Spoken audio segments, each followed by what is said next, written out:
Current బిల్లులో ఎంత ఎత్తిన భారం పడబోతుంది ఇది ఈనాడు జ్యోతి రాయలేదు, కాకపోతే రేట్లు పెరగబోతున్నాయి, దానికి జగనే కారణం అని రాసింది. మరి లెక్క సాక్షి రాసుకొచ్చింది. ఇప్పుడు 9,412 కోట్లు వచ్చే ఏడాది జనవరి నుంచి బిల్లు పెంచబోతున్నారు, డిసెంబర్ బిల్లులకి జనవరిలో వేయబోతున్నారు. ఇప్పటిదాకా లెక్క చూస్తే ఇప్పటికేసిందంటే ఈ నవంబర్లో బిల్లుల లెక్కన ₹1.27 పడుతుందట ఛార్జీ ఎక్స్ట్రా యూనిట్కి.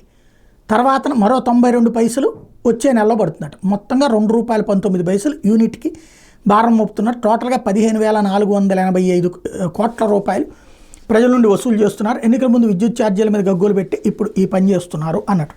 ఇక్కడే సమస్య ఏంటంటే తక్కువ కరెంట్ వస్తుందని చెప్తున్నారు ఎవరికి వాళ్ళు, కానీ బాధుడు మాత్రం పడిపోతుంది. ఏకంగా ₹2 ఒక్కొక్క యూనిట్కి పడితే ఇది ఎంత లోపలికేస్తారు. ఒకవేళ ఫర్ ఎగ్జాంపుల్ 100 యూనిట్లు 200 యూనిట్ లోపలికి కనుక ఈ భారం వేయకూడదు అనుకుంటే అది ఎవరి మీద వేస్తారు, మళ్ళీ మిగతా కట్టే వాళ్ళ మీద వేస్తారు. 300 యూనిట్ల వాళ్ళకు 200 యూనిట్లకు అంటే పెద్ద దోపిడీ అవుతుంది. టోటల్గా బిల్లుల బాధుడు ఎలా ఉండబోతుంది అనేది చూడాల్సి ఉంది.